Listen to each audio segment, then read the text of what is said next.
प्रधानमंत्री नरेंद्र मोदी ने राज्य सरकारों से प्राकृतिक खेती को जन आंदोलन बनाने की दिशा में प्रयास करने को कहा है। वे आज प्राकृतिक खेती पर आयोजित राष्ट्रीय शिखर सम्मेलन को वर्चुअल माध्यम से संबोधित कर रहे थे। उन्होंने कहा कि प्राकृतिक खेती को अपनाने से जहां किसानों का कायाकल्प होगा, वहीं उन्हें खेती के विकल्प भी मिलेंगे। प्रधानमंत्री ने कहा कि जिन राज्यों के किसान प्राकृतिक खेती से जुड़े हैं, उनके अनुभव उत्साहजनक रहे हैं।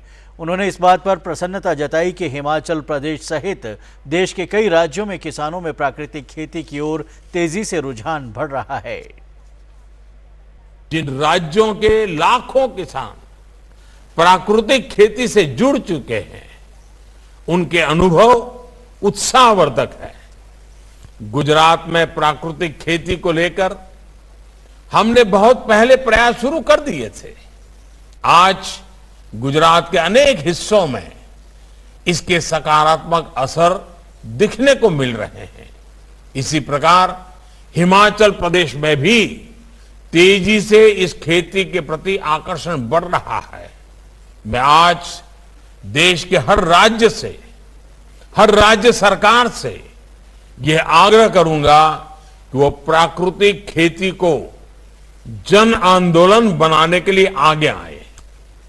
इस अमृत महोत्सव में हर पंचायत का कम से कम एक गांव जरूर प्राकृतिक खेती से जुड़े।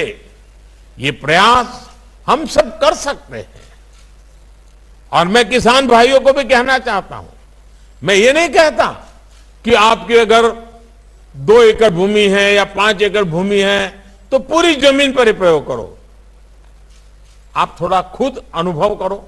चलिए भी उसमें से एक छोटा हिस्सा ले लो, आधा खेत ले लो, 1/4 खेत ले लो, एक हिस्सा तय करो, उसमें ये प्रयोग करो। अगर फायदा दिखता है तो थोड़ा विस्तार बढ़ाओ। 1-2 साल में आप धीरे धीरे पूरे खेत में इस तरफ चले जाओगे। प्रधानमंत्री ने कहा कि देश के कृषि क्षेत्र के लिए आज का दिन बेहद अहम है। उन्होंने कहा कि कृषि को आधुनिक तरीके से तराशने की जरूरत है और पैदावार में वृद्धि के लिए खेती के नए तरीके अपनाने होंगे।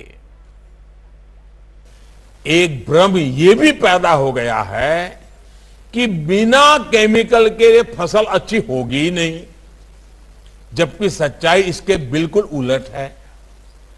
पहले केमिकल नहीं होते थे, लेकिन फसल अच्छी होती थी। मानवता के विकास का इतिहास इसका साक्षी है। तमाम चुनौतियों के बावजूद कृषि युग में मानवता सबसे तेजी से फली फूली आगे बढ़ी, क्योंकि तब सही तरीके से प्राकृतिक खेती की जाती थी। लगातार लोग सीखते थे। आज औद्योगिक युग में तो हमारे पास टेक्नोलॉजी की ताकत है, कितने साधन हैं, मौसम की भी जानकारी है। अब तो हम किसान मिलकर के एक नया इतिहास बना सकते हैं। दुनिया जो ग्लोबल वार्मिंग को लेकर के परेशान है, उसका रास्ता खोजने में भारत का किसान अपनी परंपरागत ज्ञान के द्वारा उपाय दे सकता है। हम मिलकर के कुछ कर सकते हैं। भाइयों और बहनों, नेचुरल फार्मिंग से जिन्हें सबसे अधिक फायदा होगा वो है हमारे देश के 80% छोटे किसान। प्रधानमंत्री ने कहा कि केंद्र सरकार ने किसानों के कल्याण के लिए कई योजनाएं शुरू की हैं और कोल्ड चेन और खाद्य प्रसंस्करण को बढ़ावा देने के लिए बजट बढ़ाया गया है।